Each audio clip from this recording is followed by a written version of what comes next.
திரு ஷியாம், இது அப்படியே நீண்டகால கூட்டணியா நீடிப்பதற்கான வாய்ப்புகள் தென்படுதா, இல்ல எப்படி பாக்குறீங்க நீங்க? இல்ல, குணசேகரன் சொல்ற மாதிரி நீண்ட கால கூட்டணியாக அமையலாம், அமையக்கூடாதுன்னுலாம் நான் அப்படியெல்லாம் பார்க்கல. ஆனா அடிப்படையில வந்து தேர்தல் ஆணையம் தேசிய கட்சி மாநில கட்சின்னு பிரிக்குது.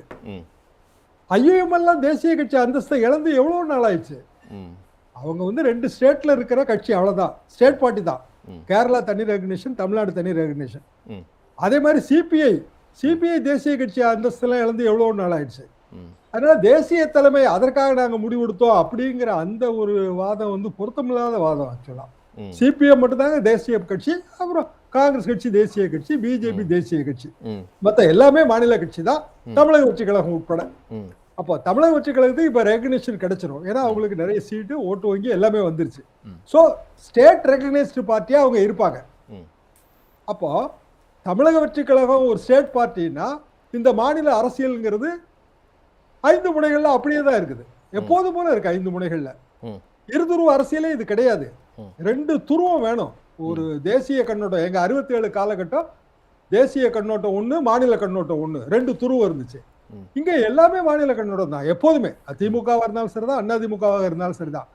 அப்ப அந்தந்த கட்சிகள் தலைமையில தான் அந்தந்த கூட்டணிகள் அமையும்.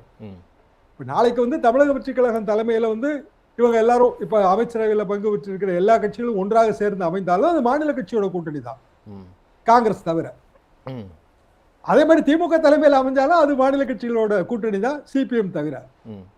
அப்போ வளர்ந்து வருகிற கட்சிகள், இப்போ இவர் நந்தகுமார் சொன்னது ஒரு பாயிண்ட் கரெக்ட். என்ன பாயிண்ட்னா, ஐயோ அவங்க நம்ம சொந்த சின்னத்துல நிக்கலையேன்னு வருத்தப்பட்டாங்க அப்படின்னு சொன்னாரு. அது உடனே புருவாயிடுச்சு. என்னன்னா, மனிதநேய மக்கள் கட்சி காலையில தீர்மானம் போட்டிருக்காங்க, காலையில வந்து அவங்க நாங்க சொந்த சின்னத்துல நின்று இருக்கலாமே அப்படின்னு. மதிமுகவுக்கு அந்த வருத்தத்தை இருக்கத்தான் செய்யும், ஏன்னா அவங்க தீப்பிடி சின்னத்துல போட்டி போட்டு சொன்னாங்க. இன்னும் சொல்ல போனா அவங்க பண்ண தப்பு. ஆமா, அவங்களேதான் சீர்காழியில உதயசூரியன் சொன்னாங்க. அவங்கதான் சீர்காழியில உதயசூரியன்ல நின்றாங்க. எதிர்பார்க்கல, அப்படி வேணா வச்சுக்கிடலாம். எதிர்பார்க்கல, வெற்றி ஆகி போச்சு. வெற்றிக்கு பிறகான பல கணக்குகள் வருது.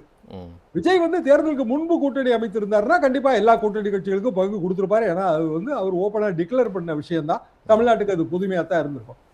இனிமேல் தமிழ்நாட்டு அரசியல ஏற்படக்கூடிய மாற்றம் என்ன, இதைத்தானே நம்ம இதுல இருந்து யூகிக்க முடியும். அதாவது வன்னியரசு அமைச்சரானதுல, அதே மாதிரி வந்து ஐயுஎம்எல் சார்பாக அமைச்சரானதுல, ஷாஜகான் அமைச்சரானதுல நம்ம அப்படிதான் யூகிக்க முடியும். அப்ப தமிழ்நாடு அரசியல இனிமேல் ஏற்படக்கூடிய மாற்றம் என்ன? தமிழக வெற்றி கழகம் சார்பாக ஒரு கூட்டணி இருக்கும், அது ஆளும் கூட்டணி. இப்போ அப்ப ஆளும் கூட்டணிக்கு எதிரான வாக்குகளை ஒன்று திரட்ட வேண்டிய கட்டாயத்தில் எதிர்கட்சி கூட்டணிகள் போகும். எதிர்கட்சி கூட்டணிகள்ல 2 மாநில கூட்டணி வந்துருது, ஒன்னு திமுக, இன்னொன்னு அண்ணா திமுக. இந்த 2ம் ஒன்னா சேர்ந்து பயணிக்க முடியுமா? காலம் விட சொல்ல வேண்டும். காரணம், 67ல காங்கிரஸ் கட்சியை எதிர்த்து தான் நாங்கெல்லாம் களமாட்டினோம். 69ல இந்திரா காந்தி அம்மா மெஜாரிட்டி இழந்த போது 25 எம்பிக்கள் வந்து திமுக எம்பிக்கள் ஆதரவு கொடுத்தாங்க. கலைஞர் என்ன சொன்னார்னா, அந்த நேரத்தில் அந்த அரசியலுக்கு அது தேவைன்னு சொன்னாரு. நாங்க ரொம்ப பெரிதும் முரண்பட்டோம். திமுக மாணவர்களில் இருந்த நான் உட்பட சில நண்பர்கள் வந்து பெரிதும் முரண்பட்டோம். அதுக்கு பிறகு 71 கூட்டணியாவே ஆயிடுச்சு. அதாவது அது காமராஜ் எதிர்ப்புங்கிற புள்ளியில போய் இணைஞ்சது. தமிழ்நாடு அரசியல்ல காமராஜர் பெருந்தலைவர், அவர் எதிர்ப்புங்கிற புள்ளியில போய் இணைஞ்சது. அதே மாதிரி விஜய் எதிர்ப்புங்கிற புள்ளியில போய் இணையலாம், இணையாதுன்னு சொல்ல முடியாது. அதனாலதான் இதுல வந்து இன்னும் சில விஷயங்கள் நமக்கு ரொம்ப தெளிவு பிறக்க வேண்டியது. இப்போ காங்கிரஸ் கட்சி, இப்போ நமக்கு வந்து ஒரு எம்பி சீட் வந்துருச்சா, காலி வந்துருச்சா, காங்கிரஸ் கட்சியை சேர்ந்தவர்களுக்கு விட்டு கொடுத்துருவாங்களா, இல்ல தாவேக்காவே நிக்குமா? ராஜ்யசபா எம்பி கிடைக்கிறது 2.5 வருஷம்னாலும் அது பெரிய விஷயம் தானே. தாவேக்காலையும் ஆஸ்பிரண்ட் இருப்பாங்களா, அதுக்காக நான் சொல்ல வரேன்.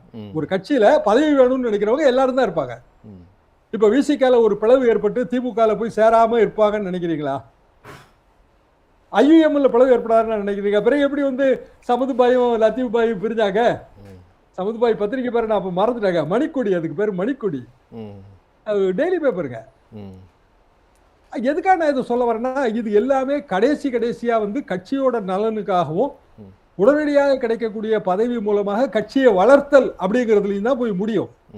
அதுல ஒரு தரப்பு அதிருப்தியாகும், அந்த தரப்பு வெளியில போகத்தான் செய்யும். அப்போ தமிழக வெற்றி கழக தலைமையில் கூட்டணி, திமுக தலைமையில் கூட்டணி, தமிழக வெற்றி கழக கூட்டணி பலமானது அப்படி எடுத்துக்க முடியாது. ஏன்னா விசிகால ஒரு துண்டு உடையும், ஐயுஎம்எல்ல ஒரு துண்டு உடையும்.